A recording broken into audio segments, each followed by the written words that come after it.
na make for ama oni webusu nyina wo pe ka adwo na bia ofa me number ya na ofrem ya wonsa ebeka 513-487-8663 ebiom mesa so ka mo say so ope suit papa ahye anase bia ope suit aba ebeda ho a na ye bespoke blended bespoke and make for ama no busu nyina so na se ope bia abakwaye wonsa wonan I got all your beauty supplies no Happy Glow GH ye twa to crap tap send kwan pa betimi afa so asene sika akofie ama ebusuafo nyina asom adweomo the safest, the fastest and the most reliable way to send money back home. Rate no so no in that no pa me check rate no na eda 1180 inti me hwe se sisi ana asesa na me check rate no na eda 1180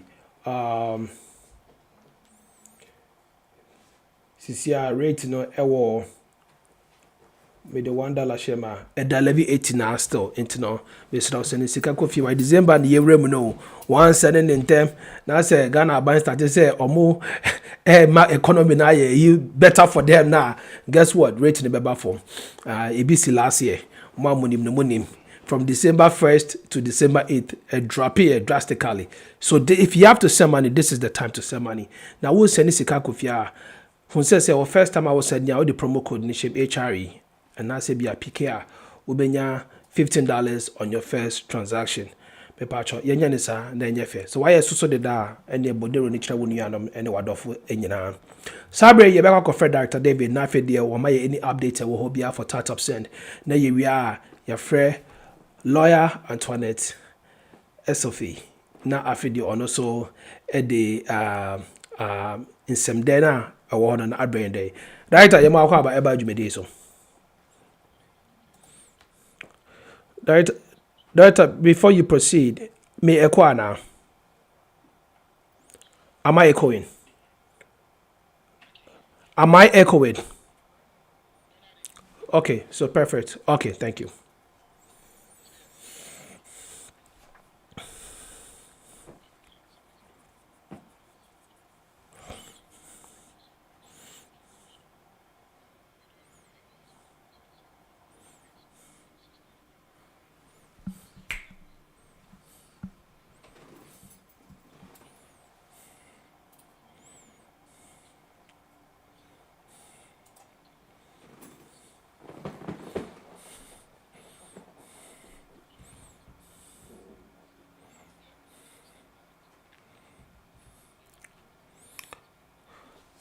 Well, before lawyer goes into director, this weekend something happened. Can you give us a little update?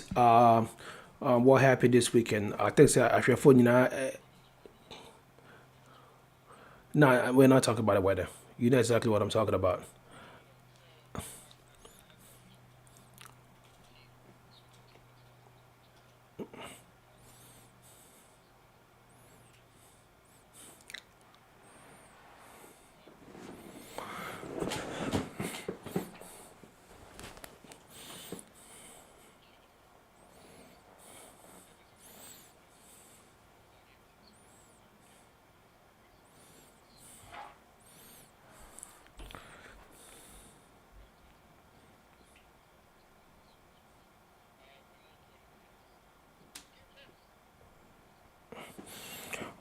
Well, I don't think so. It was biased. I was watching it, and I think so. Even those that tasted, it was a close decision. So to me, and I think so. Only will be your chef. I can temptation. Now say even those that are tasting took forever to make a decision. Say, oh no, there comes before you are. To me, no. I mean, it's a very, like you say, you came close. It's a very tight decision. Unlike say, can we bet this year? No, be pay way. Then other people say no, we there. Or my same way we poto. But at least no. I think you did well. In my opinion, I think you did well. So maybe. I mean, there is a hard loss and there is a there's an easy loss. This was a hard one. Well, too bad. Yeah, I think so. You did. I was watching and I was like, "What could we do?" I mean, I was even surprised you were able to cook peanut butter soup. So for you to do that, then I'll give you credit for that. Good job because me and so crap no crap into for you to do that. I was very proud of you for once. Yeah. Thank you. Lawyer, what point to say? Nti ene no yɛbɛyɛ no yɛbɛ no twi English and afa English.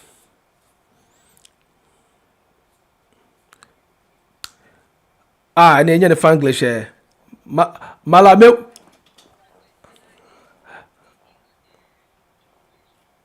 no malame hu earlier or the afa nti no. Yɛ fa the fa English ne daba why fa English ne daba ebia betimete ebia betimete yɛ fa the fa English ne daba. This is the only Fanti I can speak, but I can understand. So, thank you, thank you. Hey, internet say yeah, yente Fanti na yente brofo. Medase, mala medase. Cheche kuna waka Fanti ebe se. The bibia mala itino mala medase. This is gonna be a very good time. I'm also urging and suggesting everybody to, try as much as possible to invite your friends and family members to come and listen to something that happens when things like this happen. Just the course of 1 week, like originally 1 week, I lost a very close cousin and a very childhood best friend I grew up with since I was at the age of 12. We've been friends since the age of 12. Matter of fact, we used to be roommates here when I was stationed in Georgia. So we both, grew apart and married and went to, still came back to get us, family. He was more or less like a family.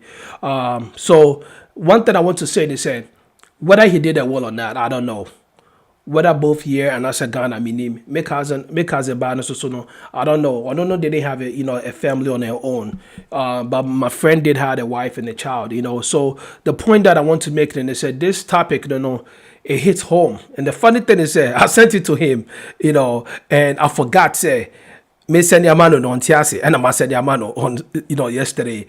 And that kind of hit me yesterday when I sent it and I was going back to check my messages. He sent me and everything right. And I was like, why would he send it to him? I need to take him off my broadcast. And it's the same thing with my cousin. And so I feel that this is a good time for us to let people know and for us to sit up and understand, say, death is inevitable. And it's part of us, no matter what, it's part of us. And to say, for family members not to be struggling with us and our families about our properties or the little things that we have behind home. No. This, and if it's not just that, papa no mama cry. I'm not saying say be bincy and I say yeah, something should happen to them, but you always want to do the right thing. Like in page 4, baby mubu say, or being kase put shit, but she be the joe. So God forbid if death happens, but when it happens, those that are in the family now, they are happy about it. It will rise and they will try to, fumble with you when it comes to the property. So please, this is a very good topic. I think so. We should all share. Me pabacho, we should all share. By 6:15, you share ya be pon show no, Mr. Rama, and then they may take veto power from director near pon show no. So please, let's send people to come and listen and also watch. You watching us live on Facebook. Tap Sengana, Facebook HITV, and also YouTube HRETV, and also right here on Zoom. So please, I know there's a lot of people watch on YouTube and Facebook. I want people to come on Zoom to also ask questions. Whatever questions that you have, please put in the chat. We're going to ask all those questions for you. Lawyer,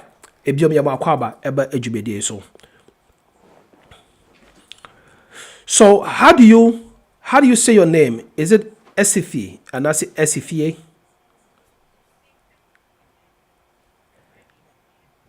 A selfie, okay, okay, a selfie, okay, a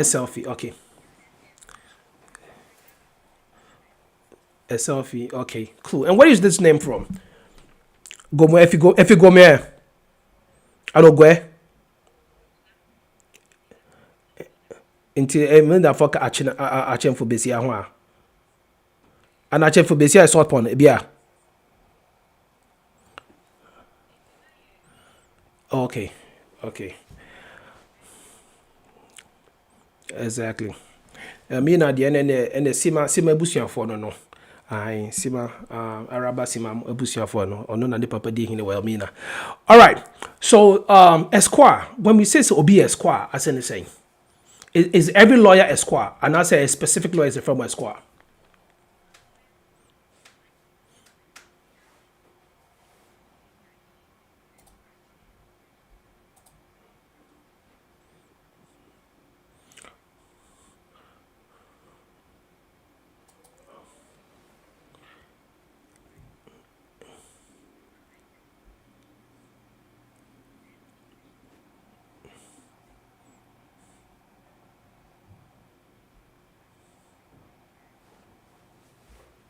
Oh, ebe. Nanin. So what I did with your flyer I know was tautology, right? Lawyer Antoinette. Hey, okay, that makes a lot of sense right now. Okay, so let's go into it. Will and estate. Wills and estates. Why do we have to even have a will? The need for it. And first of all, what is it?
Lawyer me patch me about. You say capture we year one. So who you so fun, right? iPad, wait my no landscape am I instead of vertical no. Nank what demo ye am I? Say rotate when it was so we you fit so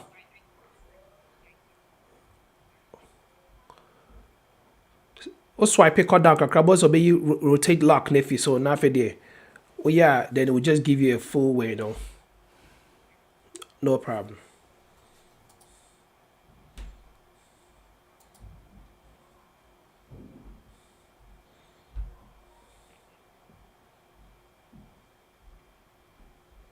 Perfect. Perfect. Ayɛ ne nyinaa. Ayɛ ne nyinaa. All right.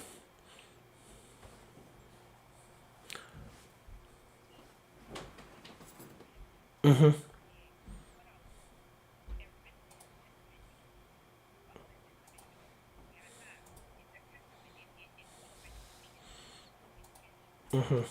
will make me a shift and I know down 50.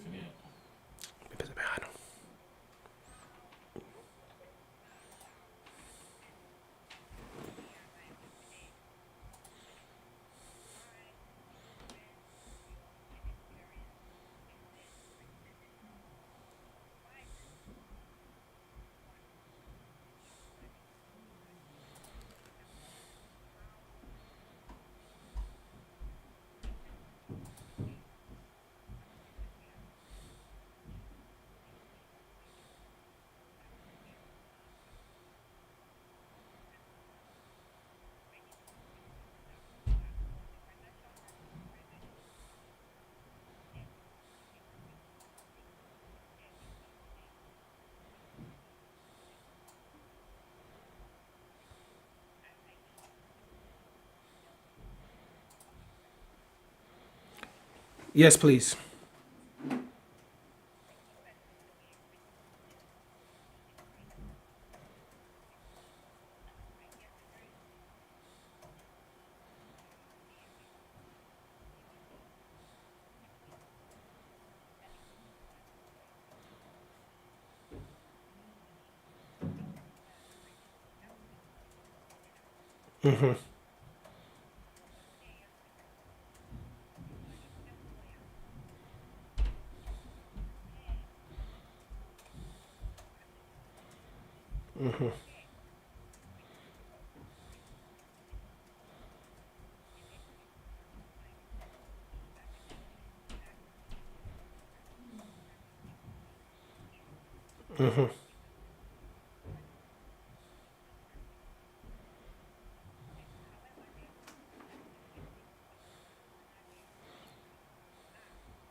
Some other states would not recognize it if you are not from the military. So you have to follow the regular scheme of things. That is prepared by a lawyer, in writing, attested to, witnessed by a minimum of two witnesses, and then signed. Indeed, that is what makes it a valid will. But also you have to look at the time a nipa no wɔtwerɛ will no, what was your capacity? And that's why people push for you writing a will when you are young and you have acquired the property. And your time a ayɛ senile a agogo a ebi a ɛyare ntum kae wo nyama no mfuo, ntum kae your kids and your grandkids. Now afei na you are now grappling in your mind to see how you have to distribute your assets. So usually one of the things that can invalidate a will is the capacity of the testator. At the time now, all throw will no, one, or there or a minimum of 18 years and above. Because usually in most laws, both in US and Ghana, it's deemed there is the 18 now your legal age, your of sound reasoning. Able to understand things, you can make a good discerning decision. So in the area with distribution of all assets, they believe that you are of a matured and sound mind to make these distributions. Sound mind also trade there. Why dream, it's clean. Like there's no thing like ABIAR, it will invalidate or it will cloud your judgment. Or secondly, so nobody is forcing you to write the will. So at the point that I throw will, no, there's no pastor who has used an undue influence, because I'm saying that because there have been circumstances there, Pastor Bibaka there, Ochnaya rapture, and to go and will all your property to me, all that will invalidate that kind of will because of a undue influence. Another duress. Duress in the sense that you feel like there's an impending threat to your life. And say you'll be pedal or be threatened with gun to your head there, for will no and will everything to me. That wouldn't make you someone of sound mind at the time of writing the will. And see if those kind of circumstances can't be proven. At the time now, yeah, grant a probate, the executors should distribute the assets in the will according to what you said it should be in the will. No, but I raise this as a valid argument there. At the time now, major for all on the will no, not on yet of sound mind. Somebody was forcing him, or be threatened or no, another no year, no be, no amnesia be, not or will because so he failed to make provision for the wife another the baby or another. And I will be the Tracy so. Exactly. So that will be the duress factor. There will be the trace, so until at the time no he wasn't in the right frame of mind. So those are the kind of things that may invalidate a will. So the first one, what was the capacity? And I'm sure that it should be in writing. And then I've already given you a bit of an explanation there. There's a type of book called holographic where if you're a lawyer no prepare a and in recent times people have been doing videos to attach. So if you want to do a video, do a written and then do a video to attach, because some people will question there like for these same circumstances now you can undue influence duress. But it took me a video, a trend that you were of right frame of mind. Oh, lawyer. You were seated up. Lawyer. So just a second, Yes. I think we're gonna switch over from Fanglish to English because Tanisha says she cannot understand it. So just for the case, for the purpose of Tanisha, if you can just keep it all English. Sure, I can do that. Thank you very So, much. You're welcome. I don't even remember where I was. So in writing, right? So it has to be in writing in the sense there. Sorry, I have to get my mind back into purely English. So it has to be in writing in the sense that at the time that it was written, it's either a lawyer that prepared it or in the circumstances of the holographic will, which I had mentioned previously. However, if you want to add a video, you can do that. But to further bolster the evidence that the will that was written presents your true and valid intentions of how your assets should be distributed, then you should have a written one, and then you can bolster the video to the written one so that you can tender the two as evidence of a valid will that was written. There are circumstances where the testator in question may not be literate, right? The person can speak English, can speak whatever the official language of that Is state the of that testator country the is. same as the executor? No. So the testator is the person who is distributing his estate. Okay, So okay, the gotcha. person who would be dead, right? The owner of the properties is the testator. Okay. The executor is the person who is, or the executors are persons who are mentioned within On the will behalf of the who testator. would, exactly. So these are the people who would distribute the assets upon death of the testator. So that's the executor. And then the witnesses are people who be present at the time of the will being concluded. These people don't need to know the content of the will. However, they just need to know that the testator was of sound mind. These are the people who can validate that there were no extenuating circumstances, there was no undue influence, there was no duress. They don't even need to know how the person is saying distribute the assets. This is because it's very possible that the witnesses could be mentioned as beneficiaries in the will, and In to the will. avoid the circumstance where you would begin to have influence the testator into writing Compromise that it. you shouldn't even know what's the content of it. You just need to know that he was fine, he wrote this himself, or he concluded that this was read to him by maybe a lawyer. So this is where maybe he's illiterate.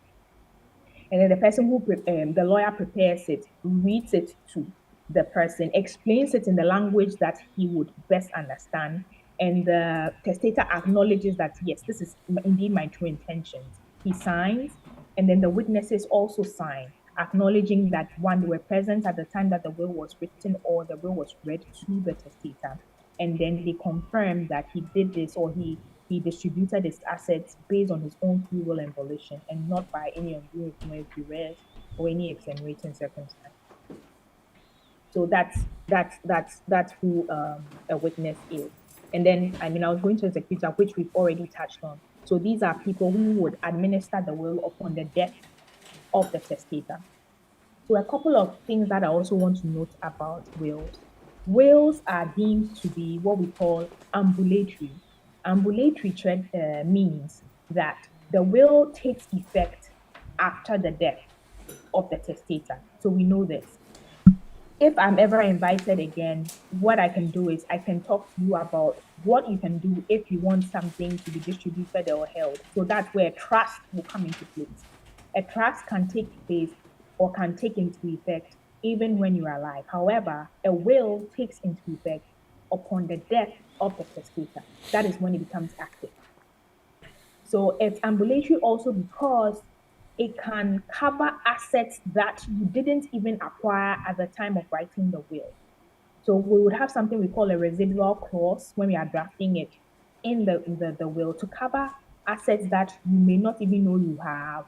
Maybe somebody through someone else's will, they would have bequeathed you a house.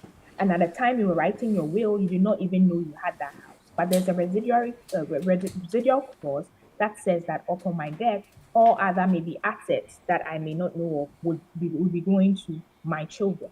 So that covers those kind of circumstances. And also, it will cover things that you may have acquired. So maybe at the time you're writing the will, you had 3 houses. Subsequently, in 2025, 2026, you acquire 2 more houses. However, you died. But at the time of death, you were unable to amend your will. So if you in the will it says something like all my houses or all my irremovable property goes to my wife, it would also encompass all these properties that at the time of writing the will you did not even know you possessed or you would subsequently possess. So that's what we mean when we say a will is ambulatory. And then secondly, a will takes effect upon the death of the testator. So that's another thing that we need to know as the characteristics of a will. And usually we advise when we are writing a will that you make a list of all your assets, right? And then after making all the declarations that you're on sound mind, etc., we start to list them. Movable properties, and then we arrange them or we share them in accordance to how you want them distributed. Removable properties, then monetary assets, and everything has a section where we break it down and share and distribute it in accordance with how you would like that to be. So now you finish writing your will, you've signed it, it's done and dusted, right? Now if you want to change the will, let's say 6 months later, you decide that, listen, there's this person who has done me well, and then now I want to bequeath some of the stuff that I have. You can always amend the will. Bear in mind, it is not so. I know some people stay away from drafting their wills, apart from the fact that they feel like they can live forever. But they fail to do that, they fail to write a will because they believe that things change. Of course, things change, feelings change, circumstances happen. Maybe the person you even bequeathed to, you found out that that person was a snake and a backbiter, so you don't want to have the person, you don't want to share your assets to that person. So many things happen. So even after you've written a will, I want to reiterate that you can always amend the will. You can either first destroy the existing will that you have, and you can destroy it by you physically tearing it to shreds, burning it, instructing someone else to tear it or burn it as another way. Or you can amend the will with what we call a codicil. A codicil is an amendment to a will. So if there's a will, there's a codicil, and then at the time of your death, you look at the date of the codicil. The codicil postdates the time the will is written. So wherever there's an inconsistency between the will and the codicils the statements in the codicil will prevail because that is your most immediate or your latest intention as prescribed in the codicil. So that is what will supersede. So there are so many people who have like what at the time that they die, they'll have like what 7, 8 wills. And then at the time of death, people come and say this is the true valid will, and then the court will be able to review the documents or the several wills that have been submitted and also take in extrinsic evidence to determine which one really is the true will. Of course, on the face of it, what we call prima facie evidence, it will look like the latest will be the most valid. However, if other extenuating circumstances have been able to be validated, for example, maybe Rule 9 or the latest rule was where it was done under undue influence, they will go back and determine and say that maybe Rule 8 is actually his true testament. So there are so many ways of making sure that the true intentions are validated. Even after you write an old will, you can always update it. Now, let's say you finish writing the will, what happens next? So you pretty much leave it to us, the lawyers. We have it sealed, and it can be sealed right in front of you, and then it's taken to the court, which is the best, which is what we would always advise. It's taken to the court and kept at the registry of the court. I think you pay a small fee for it to be kept, and it's sealed and kept in that safe space. Safe space. The registrar would also seal it, so it has the testator seal, the register seal, and that is how we know that it is not open or has not been tampered with.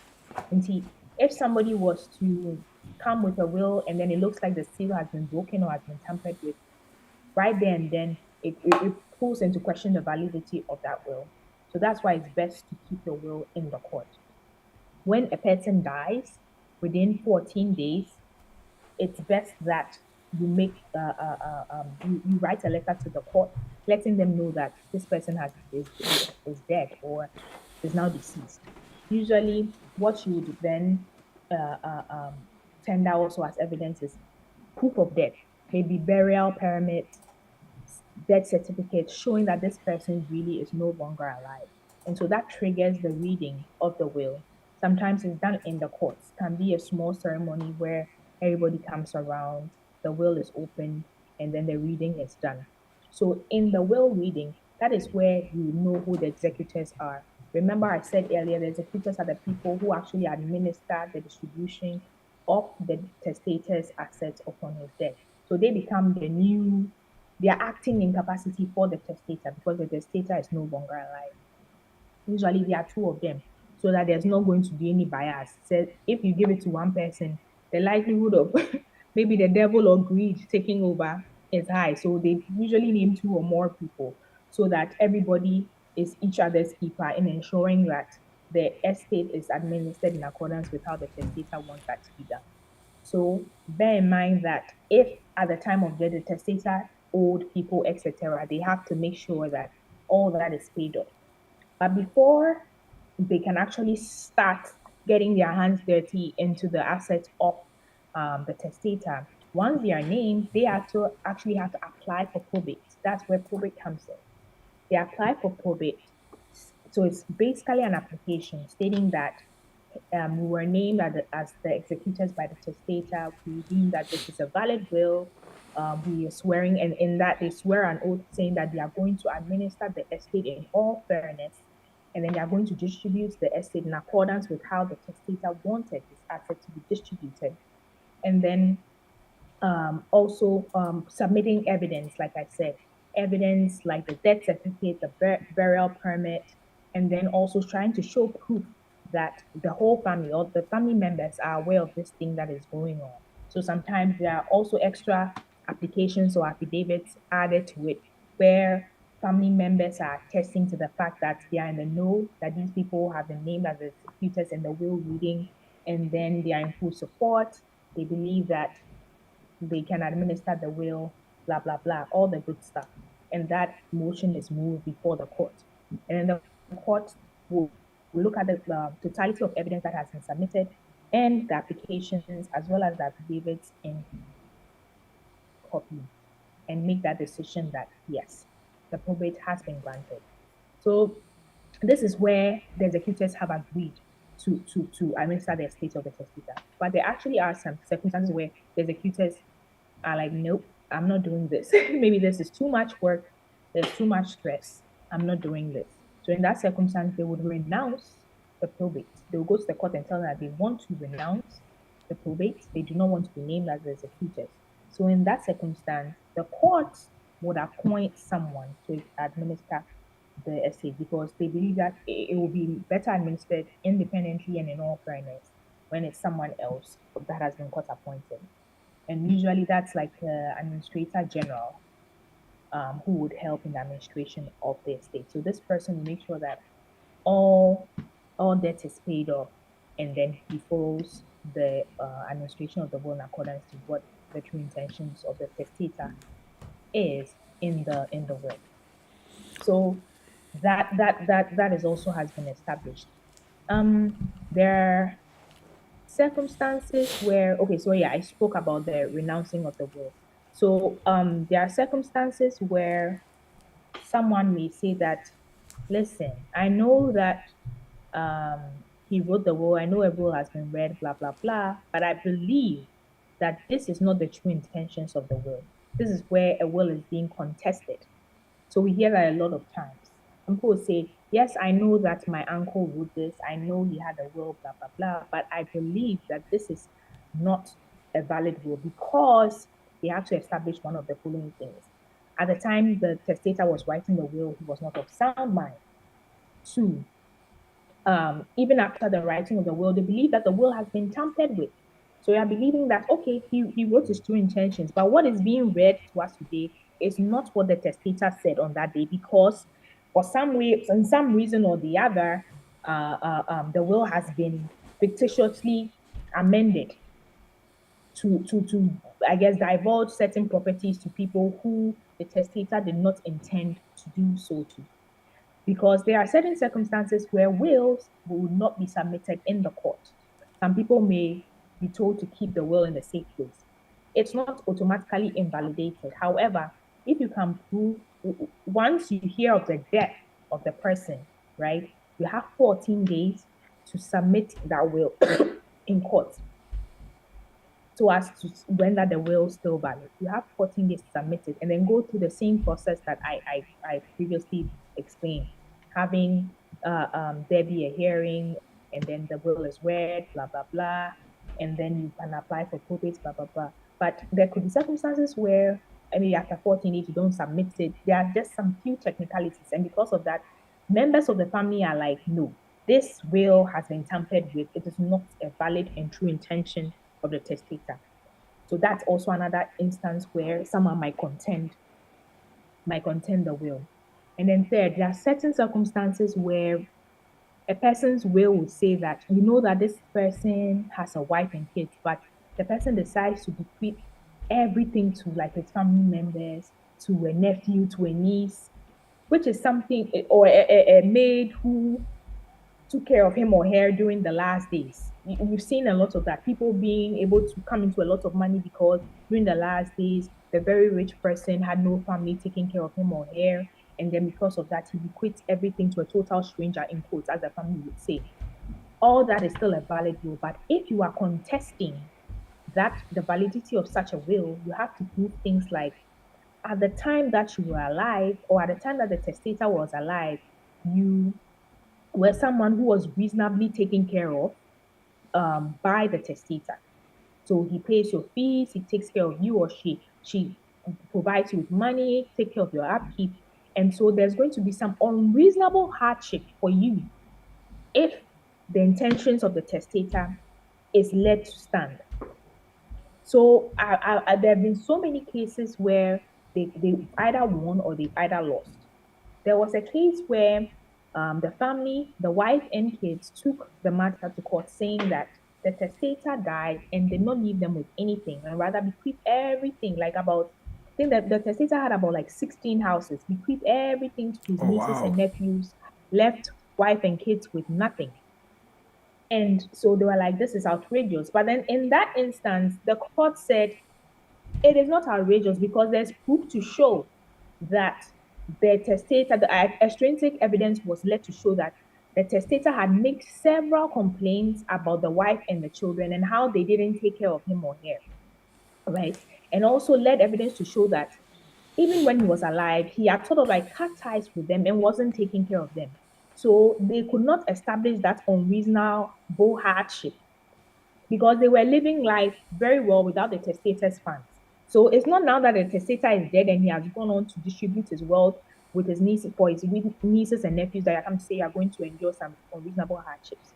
In another case, however, their contention was upheld, and it was said that even right up until the person died, he used to always like take care of the child. This was a child born out of wedlock. So maybe a child with a side chick. This person took care of the child, was giving money to the child, make sure the child was going to school. And then now upon death, I think because of the way the will was couched, or that at the time the will was couched, the will didn't take into consideration that there was subsequently going to be a side chick. So he never changed the will, and now he dies. All property is going to his wife and children. So they were arguing that children did not include this child that was born out of wedlock. But the good thing is that there's nothing like a child or an illegitimate child in law. Once it is proven that the person is the biological parent of the child, it doesn't matter whether the child was born within the marriage or outside the marriage. Once, wherever we see the word children, that child is supposed to be taken care of, or that child also is included in the definition of children of the testator. So in that case, a reasonable distribution of the wealth was made for a reasonable distribution of the wealth was made for the illegitimate in quotes or the child born out of wedlock because it was proven that there would have been unreasonable hardship if they did not make that kind of pronouncement for the child. So, like I said, we need to establish the unreasonable hardship. We need to establish in some circumstances that the testator was of unsound mind and reasoning. And then we need to establish things like undue influence, duress at the time of writing a will, so that you can say that the testator was not of full mental capacity to be able to distribute the estate like he did. And then once the court hears all these kinds of things, they may make the determination that indeed you are right. You have some valid claim or you have some valid stand. So let's distribute some of the wealth to you. And in that case, they don't change the whole testament. They don't change how he has said it. Maybe if he was giving 7 houses to his children, they don't say because of that, we are giving you 1 house. So just determine or the factor in what can they give you so that you wouldn't have unreasonable hardship. So maybe if you have 7 houses and then it's been distributed to other wife and spouse, they can determine that what is the monetary value of maybe these houses. Let's give you 10% of it, and then that will be a true distribution of the wealth, and then it's not going to give you unreasonable hardship. But to say that they are carrying 1 house and giving it to you, that might be hard. They are just trying to make sure that you are okay, but then without also destroying or rendering invalid how the testator decided to distribute his assets, if that makes sense. So that is what is done. So will has been distributed, and then executor now has that duty to ensure that everything that has been said in the will, every single thing, because you can actually incur, it can be a criminal offense if you decide to bequeath some of the assets to yourself. It's theft. You've stolen, dishonest appropriation. You have not been named there. So that is why an executor shouldn't be named as a beneficiary, because then at that time there's a conflict of interest. Why being you have been adulterated because you're also thinking of your own personal interest. You should be someone who is independent and unbiased, who can distribute the assets. So you are now faced with that duty to do. So that's why some people actually renounce it, because it's no like small feat. You have to make sure that you distribute it in accordance with what the testator said, and then you are actually held accountable. So once you've been granted the probate, what happens? You don't immediately start dabbling still. So what happens is that they go and post a copy of that judgment on like the property or where everyone will come and see for 21 days. And I think So they that also is posted in the where papers, right? They post it in like wherever it will be it will be posted on the property, it will be posted in the papers, wherever your lawyer makes that application to make it very visible. But the thing is that because most of the time you don't even want it to be contested or you don't want to draw too much attention, that is where you might just say which of these two is reasonable notice to the whole world. Maybe just posting it on the house. So that is where we'll just post it on the house. Usually we post things in the papers, etc., where we are trying to make a large claim that a person has been put on notice. For example, if you are doing substituted service, I'll go into that another time. And then now you put in the paper, sometimes you can even serve someone through WhatsApp, etc.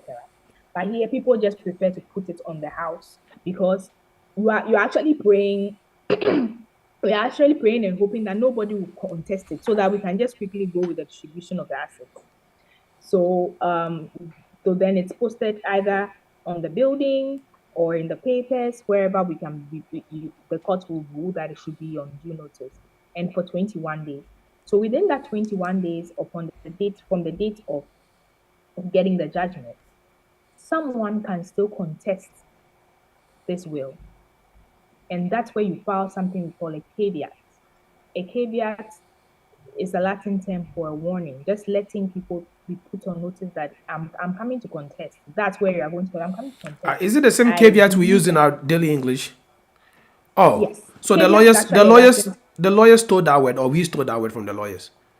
I would say lawyers stole it from the Latin General people, and public. then Okay. English has English speakers have stolen our. So caveat, I mean caveat in the Latin term is caveat. Caveat means warning. Caveat emptor, buyer Like a beware, caution like, to and something. so you are put on exactly. You have been put on notice. So you can file a caveat to the will saying that I'm about to contest this thing. So once a caveat has been filed against it, we cannot go with the execution. We have to wait to settle that matter first. However, if after 20 days no caveat has been issued, you'll be probably paying a percentage in taxes. Court will determine a fee or court taxes because Aban has to take theirs. So they also take theirs before you start with the distribution by paying off any debts and then distributing the assets in accordance with the true intentions of the testator. So this works all beautifully where a will has been done. At least there's some sort of like structure, there's some sort of like order where a will is actually in place. Where a will is not in place, all hope is not lost. So in Ghana, by virtue of PNDC law 111, in the US, there are certain state-specific laws that have to be followed for distribution. It differs from state to state. That's why you have to talk to your lawyer to see what best fits for you to distribute your assets. So I'll delve a little bit into the PNDC law 111. So that is what we call an interstate succession law that was created in 1985. And it was created in 1985 because there was so much untoward hardship that was meted out to widows, their kids, widowers, by extended family when it came to the death of a family member, because they will say that the properties belong to us as a family, we don't have any rights. And it actually criminalizes family members or people trying to put out the surviving spouse and the children out of the matrimonial home. It criminalizes it. So you can actually be imprisoned or fined if you try to put out the surviving spouse or kids from the matrimonial home until the final determination of how the assets are supposed to be distributed. So under that, it makes room for, like I said, circumstances where a will has not been made. But it is very stringent in the sense that for you, you have to first apply for an LA. An LA is a letters of administration. So remember, probate is for wills, and then when you die, intestate. Intestate is if you die without a will. When you die intestate, what is issued is a letter of administration. So under the interstate succession law, they have a hierarchy of people who can apply for these letters of administration. One is the surviving spouse, be it a man or a woman. So bear in mind, I said surviving spouse. It recognizes customary marriage if you were only customarily married. It recognizes marriage under ordinance. It recognizes Mohammedan marriage. all that kind of marriage, if it fits the description of a properly so-called marriage, it is recognized. However, it doesn't recognize boyfriend and girlfriend, doesn't recognize partner or cohabiting, right? So you have to have secured that title of marriage to be a surviving spouse. And the second person who can apply for that is the surviving children. So the children of the person who's deceased can apply for this letters of administration. The third would be the surviving parent. So if for some reason you die and then your parents are still alive, they would be the third persons in the hierarchy to be able to apply. The fourth person will be a customary successor. So we who have like in our tribes, whoever, maybe a Busuapini, or if a nephew or someone else was identified as the person who could actually apply for that, then they would be named as the fourth person who can apply. So once you establish that, you go by first applying or filing or putting in an application for an LA. The putting in for an application for an LA will be done by any of these people that I've said. So usually wife and children would be the first to do this. And so how did you go with customer success unless you can prove that for some reason or the other, the wife and children, all the times that I've worked on that, we always push for wife and children to apply for the LA. However, in the affidavit in support, we do say that they have been chosen to apply after there was like a family meeting or there was a family discussion, just so that the court is put on notice that the family is aware that these persons are applying for the LA to administer the estate of the deceased. So you also have to submit evidence in proof. An LA could be denied if you're unable to submit things like the death certificate, because once again, you fail to even show us or establish that this said person is deceased. So you apply using things like death certificate, identification of the children. There have been instances where I went to court where the judge made me go and come back because he wanted to see things like the the brochure, the funeral brochure. I was like, so I had to submit the funeral brochure, sometimes the obituary, where it actually lists these people as the children and the surviving spouse. Like you have to give so much evidence to show that these people marriage certificate, for example, and then birth certificate of the surviving spouse where it names the deceased and the spouse. All these things could be tendered to show that you are actually the wife and children or the surviving parents of the deceased. So you move this application before the court, and then if the court is very confident with the evidence that you've stated in there, as well as the value, because here you have to show them the value of the properties in question. If they are very confident about the value of the properties in question, they would grant it, because here you'll be paying 3% of the value of the properties in question to the court. So there have been circumstances where some people might try to undervalue their properties. They go and the court is like, this house in this kind of area is definitely more than, or it's worth more than what you're stating here. So you have to amend and come back. So when the court is satisfied, they will grant this. And LA is granted. Once again, we are pasting that for a period of 21 days. If there's no contention, you get the properties and then you administer them in accordance with as is prescribed in the PNDC Law 111.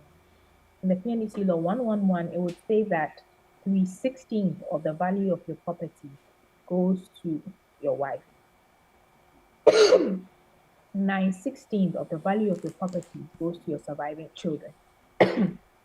1/8 of the value of your properties goes to any surviving parents, and then another 1/8 goes to the family.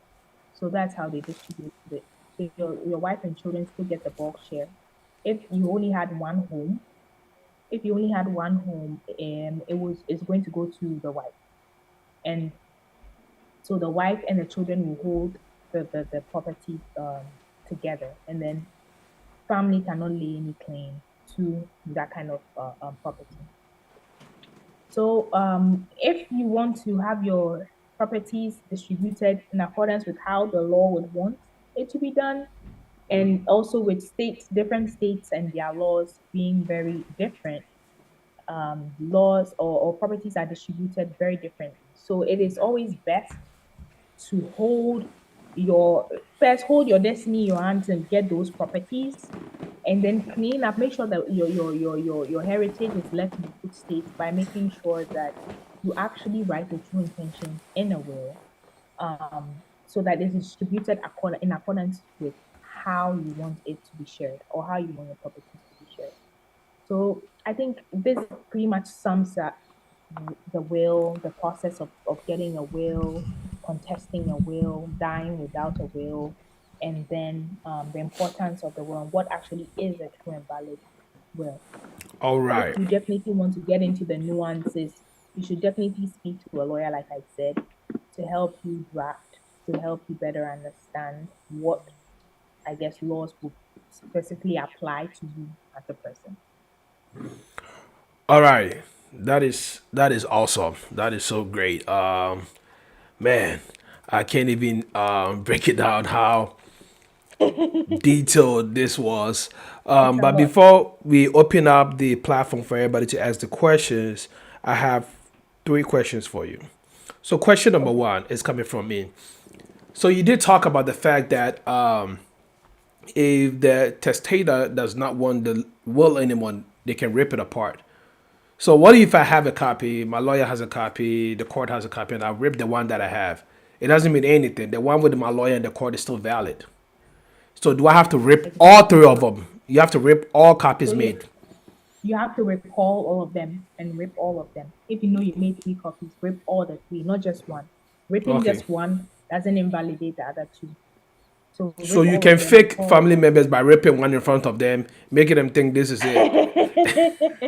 That's true. Unless then now they put in evidence to contend that they were present when you ripped one. So this will is actually not valid. Because by Okay. ripping them, you were saying that you don't intend to have the will. Yeah, that's true. That's a funny one. But yeah. Okay. Now from Ishan. Ishan did ask that, do you always need a lawyer to write a will? It is most advisable to use Advisable. a lawyer to write a will, yes. Especially because I told you in the US, some states don't even recognize when you yourself write a will, and even don't recognize that holographic will unless you are in the army or in the military with it. So it's always best to get a lawyer to write. And trust me, getting a lawyer to write you the will cost you less than you writing a will by yourself, people questioning its validity. Like it's too much work. Just work with a lawyer to get your will done in the proper way. I would always advise that. So this name, I'm not sure if it's Ewuzi or Ewuzi. It's one of them. EWOO. Mm. Ewozi or Ewoji. Is it Ewozi or Ewoji? Ewoji. Please help me say your name right. But anyways, I don't know if it's Fanti or it's Ewe. It's like borderline I'm for trying me. to see. I would have even said it's fun too. It would see. It would Ewuzi. see. Okay. Yeah. Ewuzi said, thanks for the Yes, presentation. it's fun. Okay. It's fun. Yeah, Perfect. it would see. So, thanks for the presentation, but let's note not all children born out of wedlock are born by side chicks. Some of them are main Oh chicks, yes. Yes, or yes, yes, yes. It, I don't it, I it don't was like the an word side example. chicks.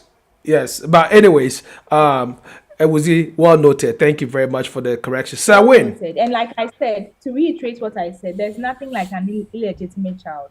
So that was the point I was trying to A make. child is a Whether child. born within wedlock, born outside wedlock, every child is a valid or legitimate child. So they can't even contest that Peking that a child is Peking. not, yeah, picking up picking. That's true. You're All right. entitled to it. Sir Win goes like, question: my grandfather willed ground floor of his house to my sister, and willed the second floor to me. Can I sell the second floor? Definitely, you can sell the second floor. You have so even though it was willed, you have to now apply to get that a deed to show that you actually have. So last week my partner came to talk to you about deeds and ownerships. So after the will, actually have valid title to the second floor. So you can definitely sell the second floor off. You don't necessarily have to consult the person on the ground floor. It was a clear demarcation of who has right into what. So you know Okay. that even some people can have joint rights in a property. You can all dispense of it how you want to do it. Just make sure that you just let them know, if I want to buy you out, I'll buy you out.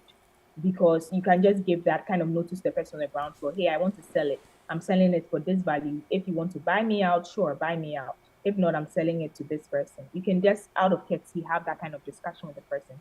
But the person can't impose who you sell that property to. You have rights on the second floor. All right. Then goes Michael. Michael Well, you're says, laughing, and some questions are coming in. Michael says, at what time or age, oh, this is a legitimate question. At what time or age must one write a will? The other question was on my phone. That's why I was laughing. So at what time or age must one write? I think you already talked to us about the time, but at what age do you think one must At write a will? 18. Once you're 18. 18, you're deemed legitimate, or I mean legal, you have legal capacity to be able to reason. So 18 and above, you should be able to write a will. In some circumstances, they'll say if you are below 18, however, you've been married. So I think in certain jurisdictions, when you are 16, you can get married. So you are 16, you are married, you can write a will. But ultimately, 18 and above, you can write a will. Okay. At this point, we're going to open the floor for everybody to ask a question. Please unmute yourself, ask your question. And we have about 5 minutes before we wrap it up, and because she has to go by 7:15. So please unmute yourself or type your question, and we're going to ask them for you. And I'm going to go on Facebook and try to get the questions from Facebook too. But please, if you're on Zoom, unmute yourself or put in your questions like everybody else is doing. There you go, Michael. Michael, go ahead.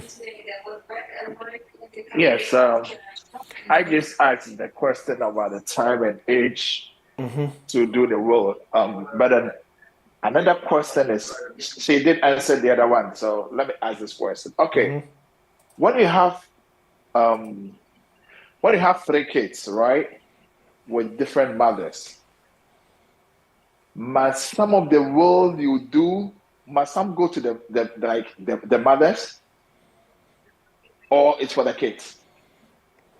Do you get my question clear, PK? Yeah, it is. I think it's a personal choice. Since Yeah, they are Sure, not, it's a since personal choice. they are not your wives. Good.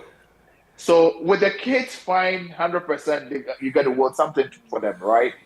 But then another question is like, maybe, okay, this my kid's mom was so good to me. Why don't I, I mean, can you help me, madam?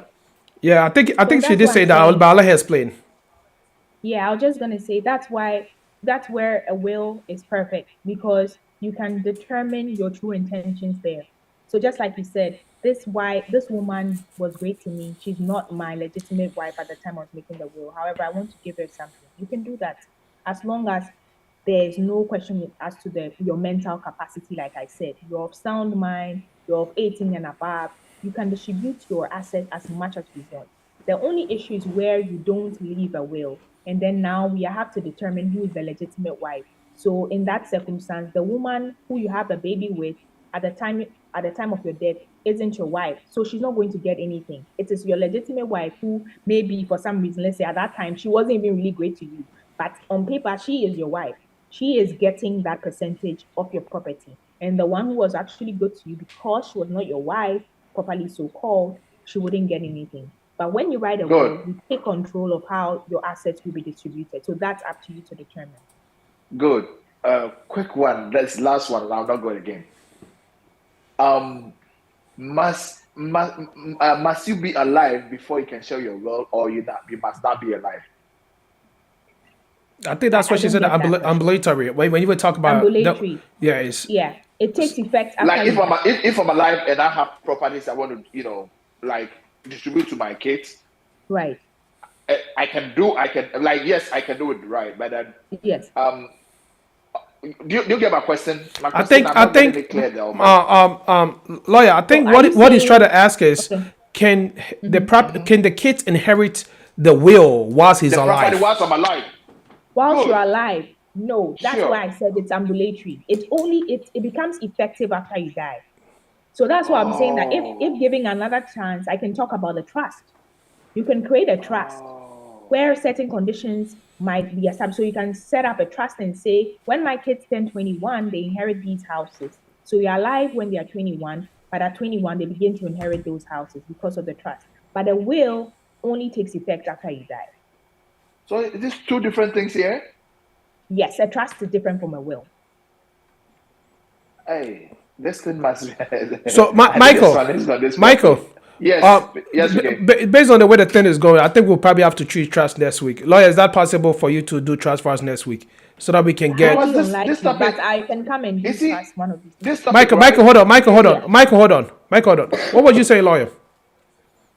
No, you were trying to get me to come next week. I'm saying highly unlikely, but we can definitely schedule when I can come and do trust as well. Okay, But so Michael, we'll talk about that I'm offline. trying to get The reason Yeah, why I was trying to get it as a sequel was because now we did we did wills, and it's a little bit confusing because somebody just sent me a message saying, can you differentiate between a will from a trust per GH law and include legal costs in the difference? The legal cost issue will be when you get your consultation, that you get all those legal your costs. consultation. It determines, Yes. it's Yes. determined by the lawyer. Exactly. But lawyer was getting you is difficult though. But we'll see. We'll find a way to treat trust next week. Either it will be you or another lawyer. We'll find a way to treat trust next week. So that will be more Yes. easier It will be to easier understand for it. you. Exactly. Michael, so this if is what go ahead, lawyer. I was just going to say, if there's any takeaway, just remember that a will only takes effect after you die. So with a will, anything that you put in there will not come into force, will not be practicable until you are dead. Yes. A trust, however, can take effect whilst you are alive. So If you want something to take effect whilst you are alive, go with a trust. If you want something to take effect after you are dead and gone, you have to do a will. I hope Michael, it's just a simple explanation. Michael, Foundation. it's simple. The 1 acre land that you have at the beachfront, right? You just give it to me right now and just put my name on it. Say, hey, PK, like my favorite show host, like, I just want Dasham, the 1 acre land for the beachfront. And don't worry, I'll develop it. Thank you. Michael, do you have any more questions? Hey, Michael, are you around? All right. So I think he was gonna come back because people have questions about trust, and I think trust will be a very good one to handle after this. And again, this is what makes the show very beautiful and extended, because the questions keep coming show per show, and it's like you may never know where somebody gonna hit you up with it. So that is a good one. N goes to say, can you do both will and trust? Why not? Okay. Yep.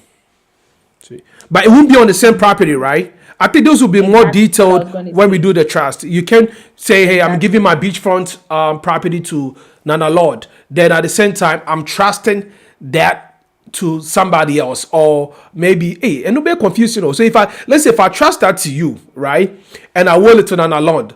If I die, God forbid, I'm not dying anytime soon. But if I die, you loses that property, then now it goes to Lord. Because exactly.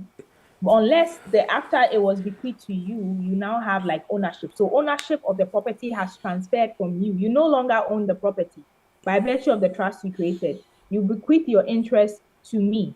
So maybe you created a trust, right, and said that once Antoinette becomes once Antoinette is married, I'm giving her this house of mine, right? And so at that time, it happens. I get married. You give me the house. We've executed the deed. Now I have ownership of the house. And it's no longer yours. So even if you write your will subsequently and say, I'm giving this house to Kofi or David or whoever, you no longer have ownership in the house, because at that point in time, I now own the house. And you cannot with what is not yours. Exactly.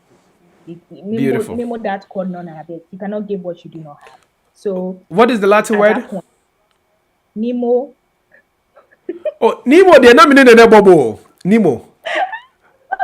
And that meaning Nemo and the bubble. Nimo, yeah, Nemo. Oh, I used to play soccer with Nemo. It's okay. Oh, continue, Nemo. Nemo that code non-habit. You cannot give what you do not have. Nemo that code So at the time no of habit. creating the will, you do not have capacity to bequeath that property anymore, because you had already given it to me and I now have ownership in the property. Yeah, but So wills, trust would also be a very interesting thing to delve in to get the two differentiation. yeah. But Nemo was the grandson of Ejako Nemo. But because Ejako Nemo was a local man, Nemo is he- Nemo, not oh, N-I-M. okay. Well, Ejako Nemo, I was giving the history behind Nemo. So because Ejako Nemo was a local musician, he was called Nemo. But Nemo was a Dadabi, so he was Nemo, not Nemo. But yeah, he was a very good soccer player. He used to play for Green Hill and in the Achimota district back in the day. All right, so that is awesome. Any more questions? Any more questions? Do we have any Nemos in the house? And any questions for Nemo, that quote, habit, and every first tablet?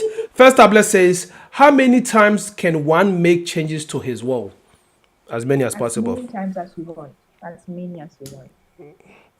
So if I piss you many off, as you you want. change my name. You put an alert. That alert piss you off. You Exactly. change. You bring it back to me. Exactly. You can change it as many times as you want. Or you always bear you in can mind do this. You can do this. You put Antoinette. The moment Antoinette finds out it's her, you switch it over. Then you put me. The moment I find out it's me, then you just switch it over.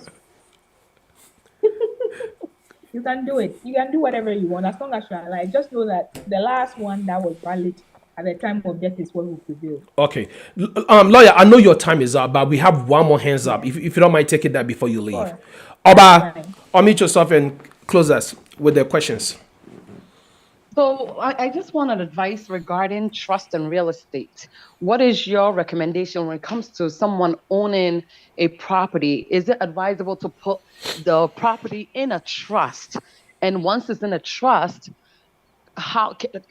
when it comes to selling it, are you able to sell the property? So this is you having a property and then you want a trustee in this case to hold it for someone else, a third party. Is that the kind of scenario you're creating? So you Right. bought a So house. let's say you have an aging parent who owns a property. You have an aging parent who owns a house. Is it advisable for the parent to put the home in a trust? And should anything happen to them, or should it be in a will? So I'm trying to differentiate, like, what is the best way to tackle real estate property for an aging adult? For an aging adult, you'd recognize that if it's put in a will, they would still be deemed the owner up until they die, right? And so everything regarding taxes, etc., will still be borne out of whatever, I guess, however they make their payment. But then you can actually create a trust, and then the trustee sort of like is responsible for the property.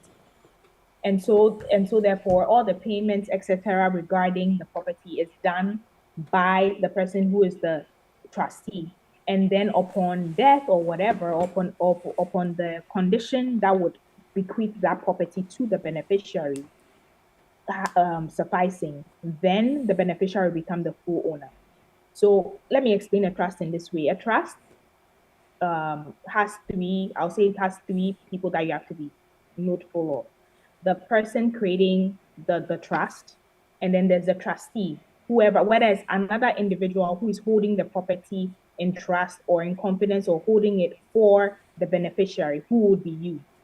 So it could be a different entity that is created to hold the trust.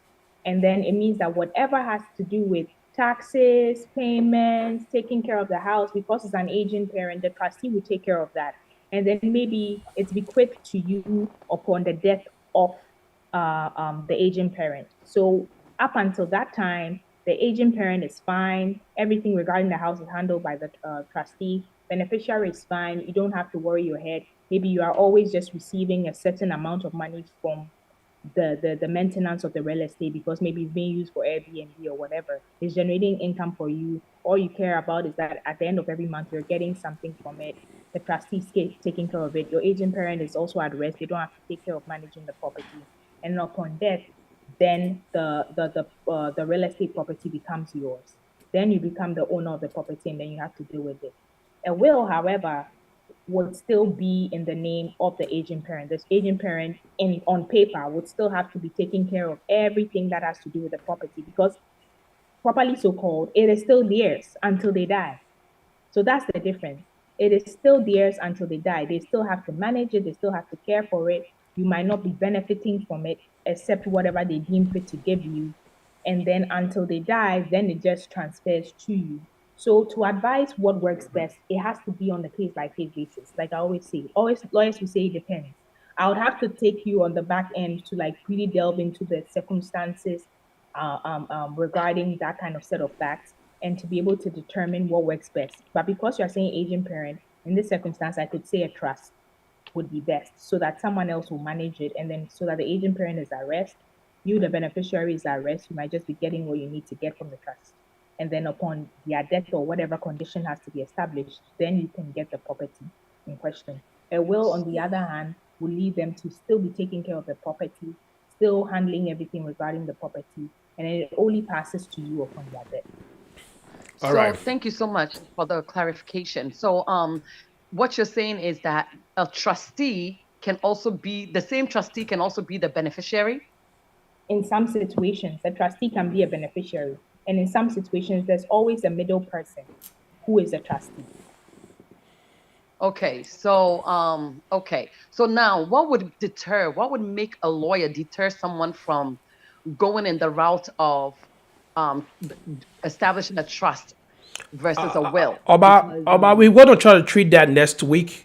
So, and that's what she Okay. was saying, that she didn't want to go into details of the trust because today was just focused on the wills. But I think with the trust part, we're gonna try to go into that next week so that we Delve can, deeper. yeah, so that we can dive deeper into that one. Why? Okay, thank you.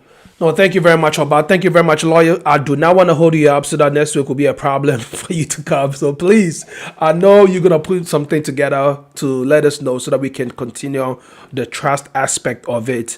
This has been a blessing. Councillor Lutrot did ask the question, and I think his question is answered. It was about what age can one, Is it the right away. Councillor Lutra that I know? The same person that you know, no other but the same Oh, Councillor interesting. Lutrot that you know. Yes. So. Amazing. Yes, very, very amazing. Like James Gardner would say, amazing, amazing. So now that we did mention about Council Lutra, let's go and segue to that. December in GH, the Families Conference, 25th December, 7 p.m. at National Theatre at the Exhibition Hall. This is Council Lutra's orgasm conference. So now it's called the Families Conference, not the Orgasm Conference. It's now called the Families Conference with Councillor George Lutrot. 25th December, 7 p.m. National Theatre. I will be there, so try to be there if you are going to be in Ghana. This is just a PSA for all of us. And hopefully when you try to get your tickets from HITV, let them know you was on time with Tata Sen, and you want a discount with that ticket. And maybe, who knows, you might even get a free entry. So please let them know. If Counselor doesn't give you the discount, please call me and I'll make sure I deal with him to get your tickets discounted. Lawyer, thank you very much for coming. I will let director come and sign out with you before you go, and we will talk back door and see how much we can get you. I know who to call you to convince you to come back next week. So I will probably use that channel better. But director, over to you for a sign out message with lawyer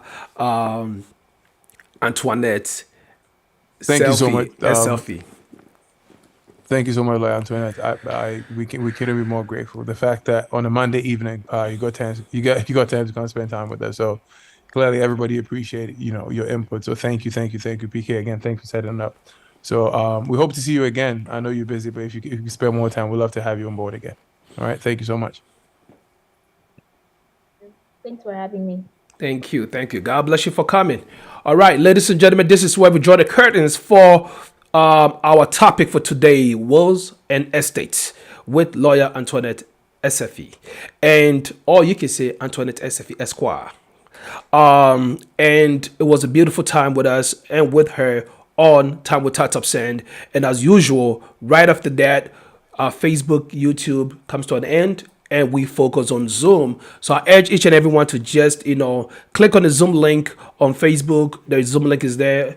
On YouTube, the Zoom link is there. Just click on it and just come right here so that we can all talk about Tata Send. Any questions, contributions, suggestions, or anything that you think might be of a benefit to Tata Send and the people back home, as well as you, that could put your money safe into the hands of families back home with a good value for your money. Please, let's come together and just make this happen. All right. It was a beautiful time being your host for tonight again, and as usual, every weekend, every Monday as we do it, with my prolific producer, Nana Lord, and also producers The Large, A-Class, and also Danny, as well as everybody that contributed today. Thank you all for coming, and this time around is going to be the keyway section with Tat Tapsen. Thank you.